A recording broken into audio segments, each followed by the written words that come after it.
where they wanted to do a dancehall king or queen, not king and queen, but king or queen, and which would make me dancehall queen. For no reason at all, they just didn't like me, and anytime they would see me, they would come and make up their faces. And because of the fall, her hair ripped out in my hand. So when I was done, I had like a bunch of hair in my hand. I was like, what you know, gal it rotten. While she was still on the ground, I was still giving her a couple hits. One of our friends that we were there with grabbed her and kind of lift her up, and then she ended up biting right here. So bite, give him one proper bite, cut him. Not tear out the skin, but he get a cut. We're not getting invited to a sound clash in Hamburg. We play with us around, we play smash up. Play a dub plate we play, and we play smash up, and everybody are getting their vibes.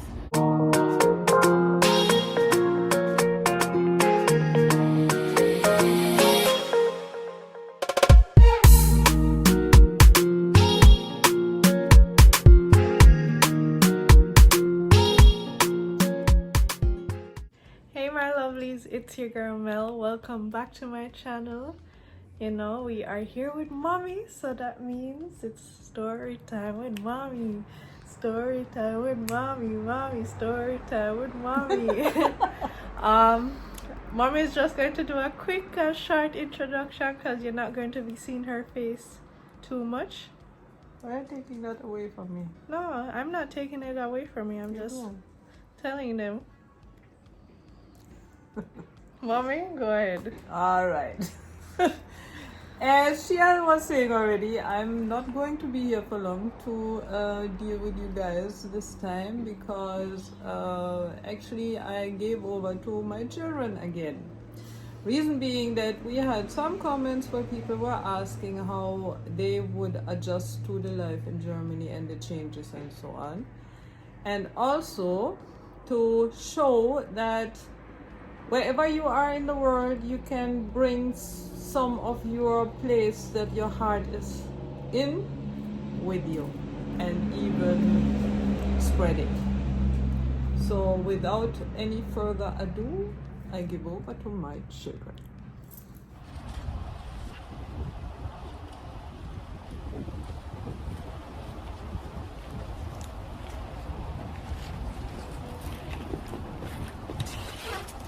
Hi guys, I guess you guys are here for story time, so let's get started. Let me have a seat. Got my head mad? Alright, I'll fix up my head. You can sit down too. Hi Melody, lovelies. I guess in this story time we're supposed to speak about the beginning time of, you know, the time when we came back to Germany, but I specifically want to talk about how we get into the dancehall scene of Germany. It more or less started when I came over when I was 18 to do my civil service. I went to Germany. I think I spent like 2 or 3 months in Germany. Then I went to Switzerland for 2 months to visit my dad, which Switzerland is an awesome place. It's beautiful and everything. I wasn't really ready to leave there yet when I ended up leaving after 2 months, but you know, I had to do my civil service in Germany, and my grandma was in Germany, so you know, I had to kind of, you know, be there for her as well. So anyway, I ended up going back to Germany, starting my civil service. Then in that time back in Germany, you know, I start link with some old friends that we had, which was actually the kids of my mom's all-time friends, because you know, they used to come and visit us in Jamaica, and when we were in Germany we used to link up with them and things. So you know, the friendship did there already. Well, one of those friends in specifically, he had, I think it was his best friend, and his best friend was like all into the Jamaica thing, the music, the culture and all that thing. They did love it. So him say, yo, you gotta meet this guy, and then one day we all would just link up, and you know, it clicked. It's like, yeah man, he in the same something what me they into and thing there. So got in house and thing. I'm gonna see how he got a huge collection of reggae music, I mean, he had hundreds and hundreds of CDs. So, you know, we got talking about all the music thing and anything there, and you know, he was in that culture that any Jamaican that was in that area, he practically knew them, which were all older Jamaicans though, you know, up in their 30s and 40s at that time. And you know, we were kids. I was 18, he was I think like 17 or 16. So anyway, he used to bring me, you know, take me to places and, you know, meet new people and things like that. So he knew everything about the dancehall reggae scene in Bielefeld. So I used to go clubbing with him, all the house parties and things like that we used to just link up and go to. You know, I get to meet more and more people, get all into that scene, which was pretty small in Bielefeld. You know, we used to go to parties like Soundquake, which is a big sound in Germany. In those days, it was a pretty small sound, you know, then just a start off and then something. I'm talking about like 1998 or 1999, something around that time. They were just, you know, in the beginning phase. So they used to play in like makeshift clubs, garage, or, you know, somebody's backyard, or, you know, things like that. That's how they used to play their music. So we used to go to those parties. We used to go to a lot of you know, house parties and things like that, and it was always more or less reggae based. Until because he had that big CD collection, I mean, it brought me to start buying CDs too, because, you know, I was missing the music and stuff like that, and you're not just gonna hear the music in the radio or something like that. So I started buying my CDs and, you know, building my collection. I mean, right now my collection is over 1,000 something CDs from the 60s all the way up to present time. But yeah, we ended up, you know, listening to each other music, what we just buy. I mean, enough of the CD them, we end up buy the same type of CD because the music is just so good, and, you know, you want to have your own copy of it. But anyway, he started to play in like little bars and, you know, little clubs and stuff like that. And he would ask me, since I had my CD collection now too, if I want to come with him and, you know, do some selecting and thing like that. So I'm like, sure, why not? Sound like fun. So, you know, certain little places we used to just link up and play with little music, you know, we do a little mixing and thing like that. Get a little chump change, wasn't much money at that time, but, you know, did I do my little thing, do a little music thing. And so in that time, we used to even sit down and say we are gonna write 1 and 2 lyrics together. You know, we are write little songs, not that way song them or anything, it was just for fun. But anyway, that was like the beginning phase of me getting into that scene. But then I had, you know, my civil service was done, so I decided, you know what, I'm going back to Jamaica, I'm not staying in Germany, which I ended up going back to Jamaica. And I mean, that's the whole Jamaica story with the marina getting torn down and all that stuff. So anyway, let's fast forward, I think like about 4 years or so, and then we ended up going back to Germany. That was then the time when, you know, I got back to Germany. We had a friend. It looks like he was making that plan long time, but he was living in Hamburg, and he came to visit us. Like, I think we were back maybe 2 weeks or 3 weeks. He came from Hamburg all the way over to visit us in Bielefeld, which is like 2.5 hours drive or something like that. And kind of, you know, was like, oh, you guys are here now, you're here to stay. And it was a guy that we knew from Jamaica, because he used to come and visit some other people that we knew quite well in Jamaica. So he was there like 2 or 3 times already. So when he heard that we were back, he came practically straight to Bielefeld and was like, hey, you know, I'm thinking about starting a sound and a sound system, and I want you guys to be in it.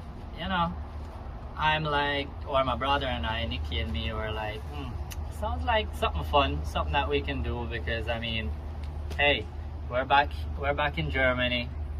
This is our scene, you know, we love doing this thing. So the man is like, yeah man, so what wanna say? We are gonna do this thing or not? And we're like, yeah, let's go ahead and, you know, do a little sound system thing. Man already have a name and everything for the sound, you know, like he knows we're gonna join it anyway, you know, but Tansaback, by the way, that's the name of the sound system. So yeah, so we decided, say, yeah, we're gonna start that up, and he said, alright, come to Hamburg, come see what we are work with. So, you know, we end up driving to Hamburg for the first time with him and going yard, and when we go there, man, the man have a whole wall full up of records. So I'm like, yes, we are do the original selecting, we are work off of records, not CD or, you know, laptop or whatever people then do nowadays and then digital thing. We are work off of records. And I mean, if you play upon sound, as you know, say when you're going to a club to play, you have to make a selection prior to going to the club, because you can't bring all your records. That'll be too heavy and too much. So you kind of set up your selection. So, you know, are we that in there, I listen to, you know, the music them I have, and, you know, things what we think we want to play and stuff like that. So that's what we practically do the first time, you know, see how we complement each other and stuff like that. And then we have our first gig, you know, where I think we did do something in Hamburg, and you know, me and Nikki did responsible for hype up the crowd, the pan the mic and anything there, and then the other guy there, we're gonna call him Mr. M. Mr. M are the man where do all the selecting and thing on him. But pan you not trust me, the man know how to fade in tune them and anything there, and they just flawless, just smooth. So, you know, him a do film thing, we up on the mic and hype up the crew, hype up the people them in the club and thing. And it was just a vibe, it was really nice and thing. I would say, yeah man, this look like a thing what can go on. You know? And the German reggae scene is not that big, so you practically get to know everybody in that thing. I mean, you had people or sound systems like Silly Wax from Hamburg. You know, we get to link with them people. Them are the same people who might end up turn producer and make their own rhythms and stuff like that. Them have enough artists, you know, and pan rhythm like Chronics, where they Smile Jamaica and stuff like that. That's all Silly Wax productions. You meet people in Berlin like Concrete Jungle, which the guy end up go solo and is Barney Miller now, which do a lot of soca music and stuff like that. You have some nice soca parties that he keeps. I mean, everybody from Cologne, you have pow movements. That's where Gentleman used to dip on the mic for them people there. You know, you get to know everybody, the whole circle. I mean, it's a lot, but it's at the same time it's small. You will go from city to city and you buck up on people where you know from this you dance and from that they dance there. You end up just link up, and it's like it turned out to be like a big family thing. And the good thing is, you know, you see when you're in a sauna you get to know all these people. Every practically reggae club, you know, you get to go in there for free because you're up on the guest list, because you know them did they play. So you end up going there on the guest list, carry your friends them, wanna drink for free because on a VIP, you wanna go in at the back and thing like that. I mean, it was a real fun time. So anyway, that same time we have the other brethren when we say we used to link up with, we used to play CD and stuff. Them build a sound too. Him and, you know, some other brethren when we know too. The whole of them build up a sound too in Bielefeld. And you know, them are do fitting things. So at times when them are performers, so they ask me, yo, come here, come on the mic and vibes up the place like a bit and things. So you used to do the little thing there, but that was a time when he actually sat down and started to write songs seriously. Sometime we did it with him when we write songs and he asked me 1 or 2 questions and things, but he started doing things serious, like he actually want to pursue, you know, doing a career thing in that. So eventually he actually made it. The man named Cornador. You don't have to check him out on YouTube and Instagram and anything there, because the man actually make it. He have an album out, he have some really nice tune out there, and he's still active, he's still doing his thing. So yeah man, I don't need to check him out. But alright, apart from that now, we are doing free sound things. So we're getting invited to different places. We got Kiel, we got, like we say, Hamburg, where we did anywhere. We got Berlin, we got Bielefeld couple times, Detmold, other places. And it thing just a go on, where we did it practically at least twice a month. We did somewhere do a little sound thing, you know. It's not a big money thing, but it's more for fun, and you know then we are there. So after a while we needed a venue for ourselves too, because we can't always be invited by other sounds. It's a give and take thing. So we're supposed to try find a venue too, so when we have something we can invite people to come, you know, feel side, you know, it's the whole exposure thing. Eventually we did get a venue in Hamburg, but it was an area that wasn't really a big reggae scene area that we got it. And I think the club was probably like an old techno club or something like that. So we were doing that for about 6 months, trying to push it and thing. We were getting our people in. We had to invite, you know, people to play their sound, and so, you know, like I said, it's a give and take. Them did invite us, so we try to get them back, you know, exposure in where we are. But like I said, the area wasn't really that good for the reggae scene. It was out of the way of most of the people that do go to those type of clubs. So it was starting to cost us more than we were making, so we decided, alright, we have to go give up this venue, yeah. Which was a little bit sad, because it was actually a really nice spot, but I just saw it go sometime, you know, you have to give up something good sometime. So anyway, at that time, you know, big parties were always going on in Bielefeld. That was my hometown, because you had Thunderlion, which was the group that the people that I was telling you about that formed, my friend and his crew, and then you had another group starting, that another sound starting, and then they call themselves Dyna Blaster. I mean, they're still around, they're still doing their thing, big. So parties there were a lot of parties in my hometown there. And then we had a neighboring town called Detmold. They had like once a week Soundquake would perform there, and you know, Soundquake was by that time a big sound, because them same one start produce and you know, make their own label and stuff like that. And you know, party them there, so they ever sell off, they ever shot. So you know, we wouldn't miss that there one day. It was always, you know, one of the main parties that we always wanted to go to. And we start take Majumi with us, because you know, she get up in the age and now where she can go a club and thing. And all of the Jamaicans used to be there. And in our area there of Germany, like in Bielefeld and Detmold and that area, the English army was based.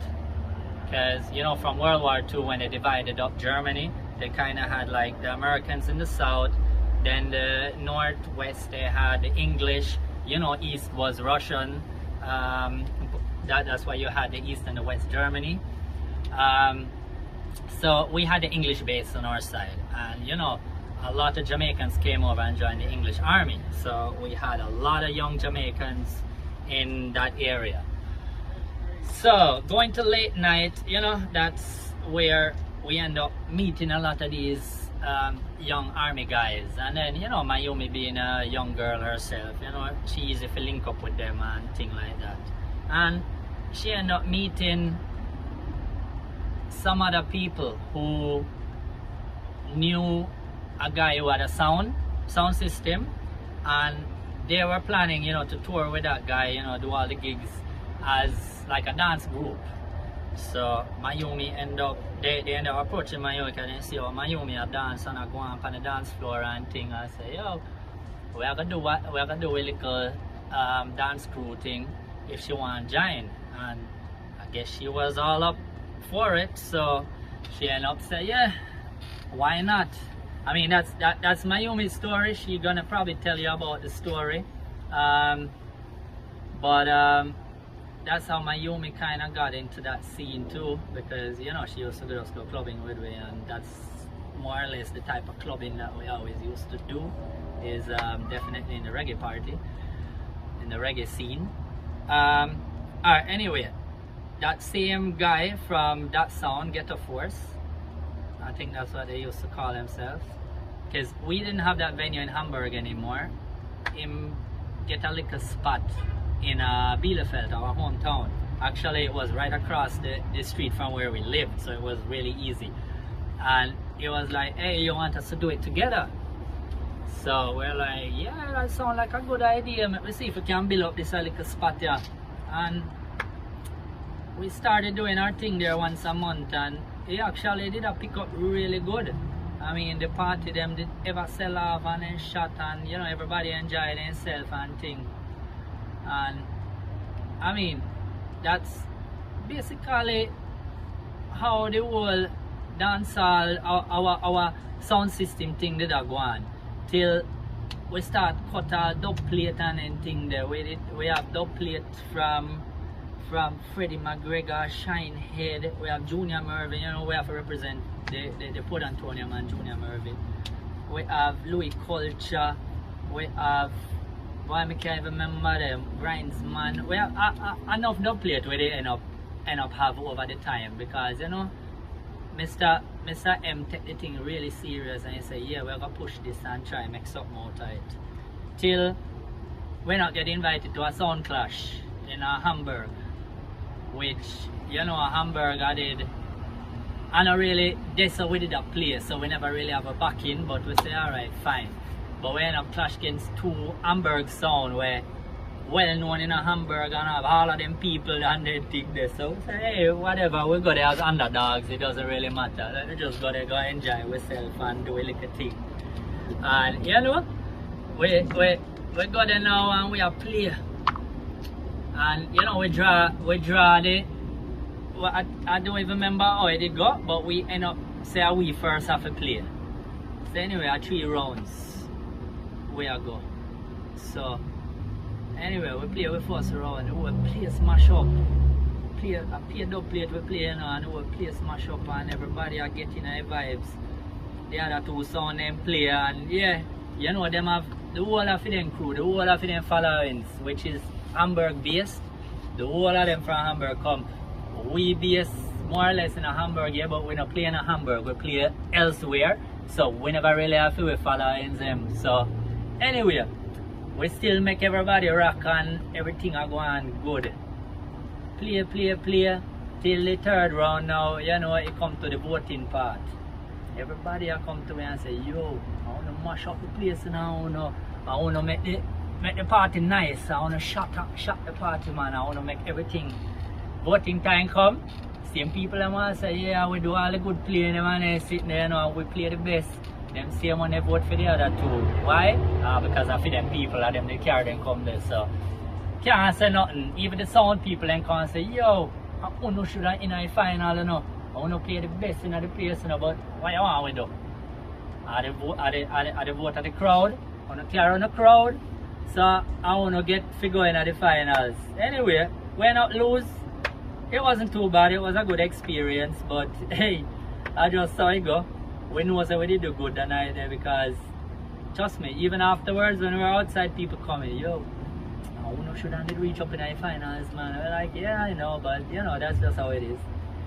Yeah, so we lose the sound clash and things, so it kinda did feel bad, but it was okay. We survived. Anyway, we go back, regular thing. Perform back in the place in a Bielefeld, do a little thing them in a Bielefeld and party I go and see away until the time come where, I was ready to go back to Jamaica. And my brother already did leave, so it was like me alone leave in Germany. I mean, apart from my mom and my sisters, they were still there, but my brother ended up left pretty soon because he couldn't manage Germany at all. I think he was in Germany maybe a year and a half, and he managed to save enough money to go back to Jamaica. I was there a lot longer. So anyway, after a while I made it to go back to Jamaica as well. So I saw the little sound thing they end up mash up where Mr. M decides he not better start with nobody new or nothing like that, because him a little bit older than away, and he say he can't better start over again with anybody. So he just gonna put it on hold. So as more or less we come out of that the sound thing. But I mean, up to nowadays, every time I've been back to Germany, which wasn't that often, but we still link up with everybody, and all of the sound man them still did the same way, and all of the old sound them did and them do their thing. We have a lot of new ones now which I don't know about. I don't even know how the reggae scene is now. If I go back there, how it's gonna be, because the whole of we are all our heads now. They have all of the tiki them in a club nowadays, so I don't know how it's gonna go, but definitely in those days we did all up in the scene and things, so it was an awesome time. I loved it. I mean, that's more or less, we can go like way more in depth and stuff, but that's gonna be too long, so let's just cut it off there. That's my little story part of the dancehall thing and how we get in there and how Majumi get in there. But Majumi going to put in fear upon now, so I'm going to hear how she actually turned Dancehall Queen and that type of thing, head tap dancing and jiggling and you go put on some clothes, girl, or how you go to a house like that, them type of thing there, So she will tell you about them someday. I guess that's it for now, everybody. Just have a great one. Bye. Hey guys, it's a rainy morning here, but I'm gonna record our session when me and my brothers got into the dancehall scene. Well, I guess I'm mainly gonna talk about my part because I came in after they started. So yeah, so basically my brothers, they were in this sound, they got into this sound called Tanzabak that one of our friends formed. The friend came from Hamburg and he was very keen on starting a sound, and I guess he was very happy to have my two brothers, Yosh and Nikki, especially fresh from Jamaica, to be a part of his sound. So they formed a sound called Tanzabak, and they started getting into playing music all over the place and stuff. And then eventually when I became of age, I started to go with them and started to do dancing. I was always into dancing and stuff. So basically because of that, I ended up started to meet quite a few Jamaicans that were based in Germany, in our area there, due to the British Army. So quite a lot of Jamaicans, young Jamaicans were there, and there used to be this party once a month at this club in Detmold called Late Night. I don't remember if the club was called Late Night or if the party was called Late Night, but something. Anyways, so once a month, me and my brothers would go there and just to go party and stuff. So that's how we got into the music scene even more and more. Anyways, so when we went to those parties, these Jamaicans who were there due to the army would come there as well, and quite a few of them would be there dancing and stuff. So because of the whole dancing and whatever, I got to know quite a few of them.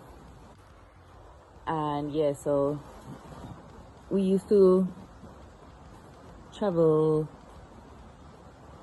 quite a bit to several different types of clubs due to them playing music in the sound and stuff.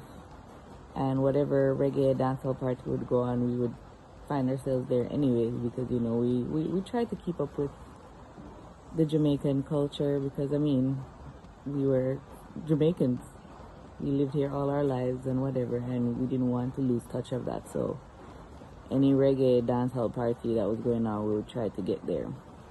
So anyways, there was this party in a club that was right across from where we lived, called Studio, I think.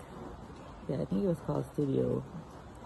And when we went there, there was these Jamaicans. They were actually a family. So you had, I think, at the time it was 3 brothers and a sister, and they came with this sound called Ghetto Force. And yeah, you know, so we were there, me and my brothers were there, and then they were there, and we all were dancing and whatever.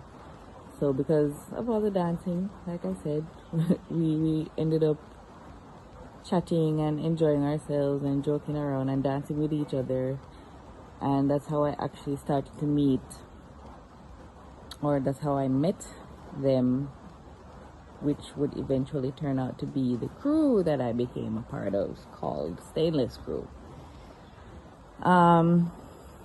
Basically from there on, they came from Hanover, and I was basically always there, and any parties, Jamaican parties that were happening, basically we were there together. And we started dancing, doing choreographies and stuff. And I mean, mostly we did freestyle dancing where everybody just did their own thing. But then after a while, you know, the dancing scene in Germany became a bit bigger as well. And Germans and even other cultures started to get into the dancing, you know, the dancehall dancing, winding up and whatever. So eventually competitions even started to form, like, you know, Dancehall Queen competitions and whatever. So there was this one that started, and I think Ghetto Force started it as well, where they wanted to do a dancehall king or queen, not king and queen, but king or queen. So it wasn't dancehall queen and dancehall king, it was king or queen. So basically boys against girls. And we went to several places. Several people came and joined, and we went to different clubs and did our dancing. So I was basically the one out of our crew to take part in the dancehall competition. And basically it led up to me becoming second, which would make me Dancehall Queen. But it was a guy that actually won, Dancehall King, which I kind of found a bit, what should you call it, unfair, because, you know, females dance different than males, and it's kind of not a competition. It should have been Dancehall King and Queen. But I guess in that time it had to do with getting a prize as well, and there was only one prize, so whoever won would get the prize. So the guy won. I mean, I didn't feel any way or so. I did enjoy myself. It was a lot of fun. And a lot of work, trust me. Whew. Anyways, so it turned out that I was the Dancehall Queen of Germany for a time being. And then basically the music scene and the dancing scene got even bigger due to that. And me and my crew, we would end up in all different places. I think we even ended up in different European countries as well. Trying to remember. I think one time we got to some other country, like a neighboring country. I don't remember exactly where it was, but we got to some places dancing and everything, and these people basically became a family. Up to this day, I still link with them. And the crew doesn't exist anymore like that, but they still do dancing. I mean, everybody has gone their separate ways, but they still link up and whatever and dance and do their family stuff. I haven't been able to link up with them in a while since I've been back in Jamaica, because I haven't been back to Germany since I came back, which was in 2011, so that's like 11 years ago. Long time. Anyways, yeah, but the whole dance scene became very popular. Other groups started forming and stuff, and basically we would just always link up with whoever and started dancing. I mean, after a while, the whole thing got a bit too competitive, where these new people who came in, they would just, well, I guess I experienced it. I'm not sure if I mean that they probably experienced it as well, but not as much. But for some strange reason, when I was dancing, I don't know if it's because of my light skin color and the fact that I came from Jamaica and could dance and whatever, and the other groups, these groups were mainly females, by the way. The other groups that came there, some of them would just not like me, like take this thing for a competition, like if I would be there dancing, because when I dance, I tend to just ignore everybody. I'm dancing. I'm not there to compete. I'm just there to have fun and enjoy myself and enjoy my company that I have there. And if people join us there, it's just all fun for me. It wasn't anything serious. So, but these people took this thing to a serious level, and for no reason at all, they just didn't like me. And anytime they would see me, they would come and make up their faces, and every time I started dancing, it's like they had to push themselves out to prove a point that they were dancing, and I guess they were trying to be better dancers than I was. But I'm not one to be conflicted or allow anyone to allow anyone to get me into any conflicts. That's what I wanted to say. So I would just say, all right, take the dance floor. There's enough space for everyone. And I would even move and go somewhere else. But for some strange reason, they always want to, or they always tried to disgrace me and try to put me on the spot, like they're saying they're better than me. But I just ignore them. But there were a couple other times, even from before. I remember there was in the beginning when I started dancing before the crew and stuff. We went to Berlin to a dance hall party. We went to visit some friends in Berlin, and we went to a party.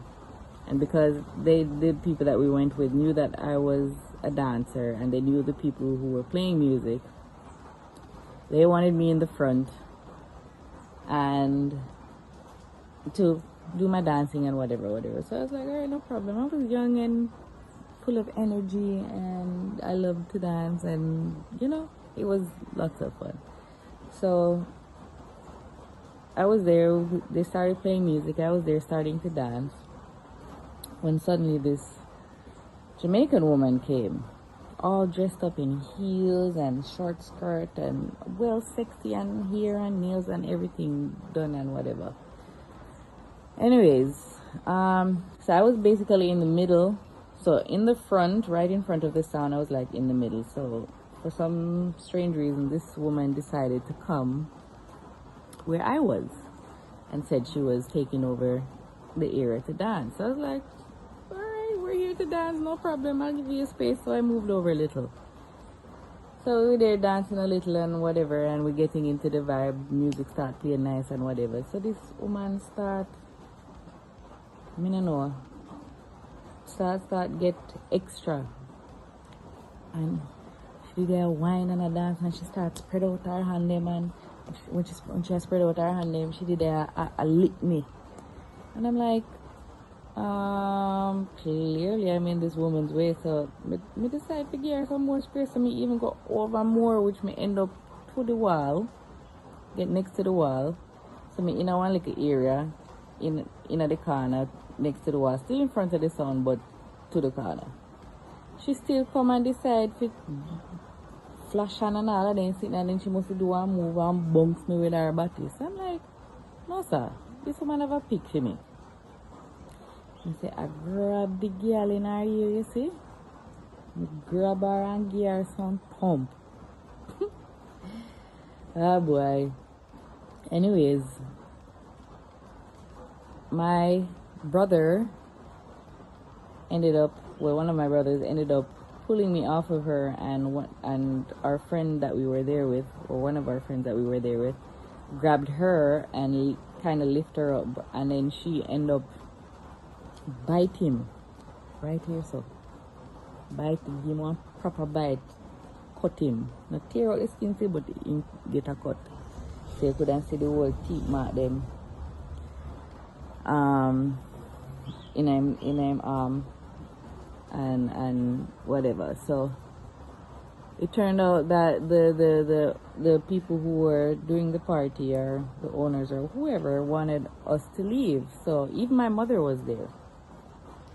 So my mother was like, no, that's not fair. First of all, not even my mother, it was her and our friends went to the people, and they say, first of all, we were invited here because we were invited here, and my daughter was supposed to be here dancing with the sound and whatever, and then this lady come and antagonize her and whatever. So they were there talking and whatever. Eventually it turned out that they said that they actually know the woman. She's a regular, but she is somewhat of a cokehead, and she tends to always cause problem when she comes there. So they actually even said, all right, you guys can stay, and they put her out. And then they were even telling our friend that got bit by her that he should get himself checked out, because, you know, she's a cokehead and who knows what else she does, so he should probably get even a rabies shot or whatever. Rabies. But basically to get himself checked out and get something to make sure that he doesn't get any kind of infection or so. Anyway, so that was one of the situations where I got into a conflict with somebody for no reason at all, just because of dancing. And then I don't remember, I think it was like a couple years later, I remembered at this time I was working at this place. It was called the Irish Pub. It was basically a franchise bar that was all over Germany, so basically Irish, as they say. So they served Guinness, beers. Germans love their beers, so they had Guinness, they had their beers, they had different types of beers, light beers, dark beers and stuff, but it was from the keg. So, you know, you did the draft and put it in a cup, and you could do designs with, well, I think with the Guinness, because, you know, the foam of the Guinness is very thick and smooth, but it has a kind of tight consistency, so when you're filling it up, you can do like patterns with the foam while you're pouring the draft in there. So I learned to do all of that stuff. Anyways, I was working one night, and my brother Yasha was home with a friend, and in our hometown there, once a month as well, there was a party called, what was it called? I don't remember what it was called, but it was close to where I worked. So I worked in a town center, and it was close to a train station, so it took about maybe less than 10 minutes to get there from where I work, or even, and maybe like 10 minutes to 15 minutes from where I lived, walking distance. So I was at work. He wanted to go there. He was at home with a friend drinking and whatever, because he wanted to go out that night, and he said if I wanted to go. So I was like, okay, no problem. I was a bit tired, wasn't really much in the mood, but he wanted to go and he wanted me to come, so I said, all right, no problem. So I told him what time I would finish work, and told him not to be late, because the thing is with Yasha, when he is with his friends and starts to drink and get into talking and whatever, he tends to forget the time. Anyways, I called him to tell him I'm going to be finished in a few minutes, that he should make his way down. So he's like, yeah, no problem. He was already a bit tipsy and stuff. So when I finished work, I realized he didn't get there yet. So I'm there calling him, and he's like, yeah, we're on our way. He made me wait like maybe half an hour after I finished work. And it didn't take him that long to reach my workplace from where he lived. So because of that, I was a bit annoyed and not in the mood anymore. But they were on their way, or they got there, and basically I said, all right, let me just still go and try to build up my vibe. Got to the club, was there and whatever. So the club, it's a big open space inside, and then in the center there's like this platform, not high or anything, it was flat, but it was platform where they would go down to dance. And we were like at one edge of the platform, so it was a square, and me and him and the friend that we went with was at one of the edges. So I started to drink, and they started to play some nice music. It was more of a reggae scene there, but they played some nice dancehall, like couple dancehall tunes, not new ones at that time, but some nice ones, some older ones, but some nice ones. So I ended up getting into the vibe and started to dance a little and whatever, and then suddenly, well, let me tell you, so it was my brother, me, and our friend, so I was in the middle. So suddenly this girl pushes through to go to the dance floor, like literally parted us with her arms and went through to get to the dance floor. So I was like, okay, what was that for? She could have just said excuse me, but whatever, I'm not gonna let anyone kill my vibe. I'm here to enjoy myself. Couple minutes later, she comes and pushes through again, like from the dance floor going through, pushes through again, parting us. And I'm like, all right. So I turned to Yash and I said, it's clear that we're in this girl's way when she wants to go to the dance floor or leave, so let's move to the other side. So we're here, and we move to the other edge of the platform. See? So I'm trying to advise things. Anyways, go there, move to that side. Next thing me feel somebody push again. I'm like, no sir, this girl have a pick for me. Still ignore it. Few minutes went by, I'm still there dancing, whatever. This girl come again and push through. So when she pushed through, me grab her in her ear. I said, no, this is enough. Grab her and start lick her and all of them sitting there, and she did a try fight back and whatever. Me have her here in my hand, and me drag her and lick her, and Yasha, I think Yasha kind of hit or kick where her foot them, so she dropped, because he was just trying, because she was white, she was swinging arms or whatever. So I guess he did that to get her to go down and stop, and because of the fall, her hair ripped out in my hand. So when I was done, I had like a bunch of hair in my hand. I was like, what you know, gal it rotten. Little drop she drop and her hair tear out in my hand. Anyways, security came, and well, while she was still on the ground, I was still giving her a couple hits. And then this guy came.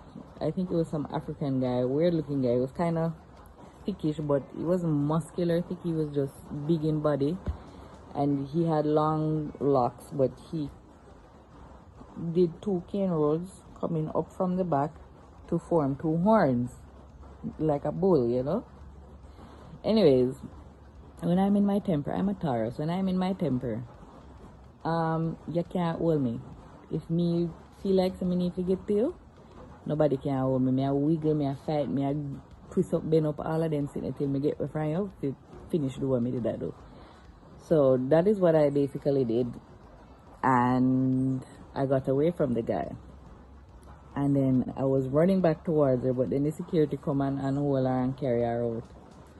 So now me in my mood, like, you know, adrenaline pump up and everything. So me did them say, alright, where she gone now? We're ready for dance. We did that dance and ray and blah blah blah. Next thing me feel something lick me on my head. So I go, so it didn't hurt or anything, but just the pressure. So I go, so when me turn around, now this girl run come and she lick off of me. But when she did it, I guess she was drunk or high or something, because the way she was behaving anyways, she couldn't be too right in her head. So basically she was hitting at me, and right here hit my head. So that's why it didn't hurt, but I felt the pressure.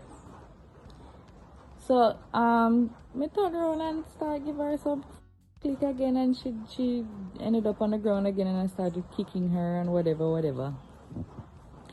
So they parted us again, and the security took her out again, and me still there with a dance and whatever, you know, my vibe. And then security come and tell me something I feel left.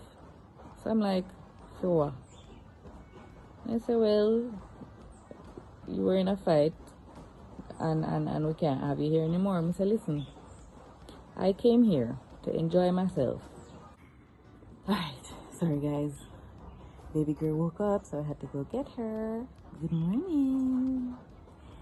So, to continue the story.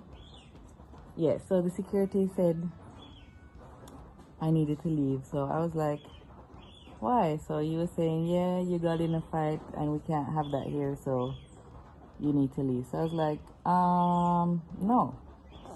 I came here to enjoy myself. This girl decided to come and provoke me, and I defended myself. I paid my money to come here, and she came and provoked me till it ended up into an altercation. So if anything, she should leave and I should be able to stay, because I wasn't the one who started it.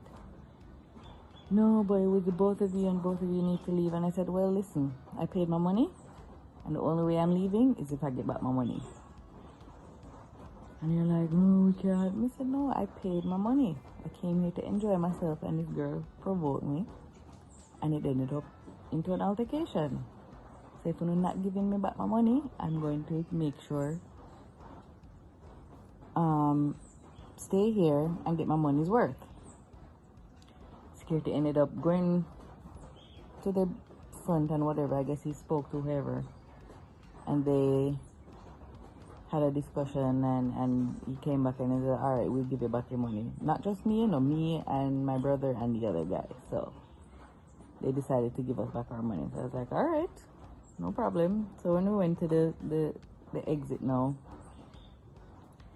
she was outside, walking up and down, pacing and basically ranting and saying, you better come out here and I'll show you whatever, show you how it feels to get beat up and blah blah blah and rah. And when we were at the exit, police officers were there.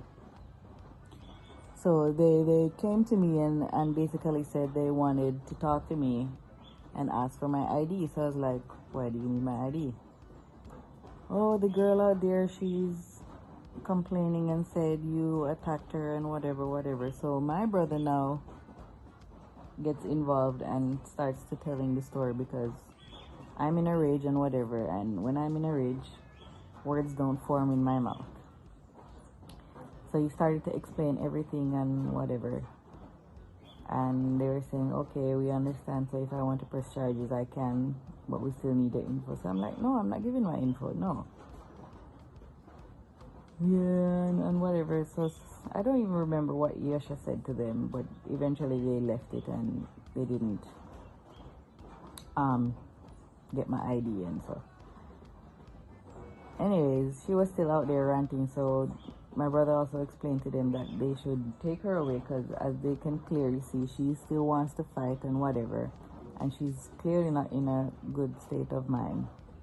She must be on something or so, and I guess that's why they realized that what she was saying was a bag of foolishness. Because I was calm, I was angry, but I was calm. I wasn't really saying much, but I wasn't ranting and trying to push to go out there to fight with her or anything, but she was.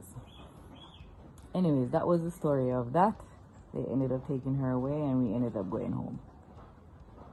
So basically, the reason why I told you these two fight stories is because a couple of times after as well, for no reason at all, this is what would happen to me. Like girls would just find me, I guess, intimidating on the dance floor or whatever, and they didn't like it and tried to prove a point or whatever. So I ended up stop dancing because of it, because it wasn't fun anymore. I was there to enjoy myself and have fun and meet new people, and it just became all too serious and too competitive and whatever. So I ended up stop dancing. But yeah, that was it for my dancehall era in Germany. One-time dancehall queen, now retired. But yeah, so I hope you guys enjoyed the story, and until next time, see you guys later. Bye.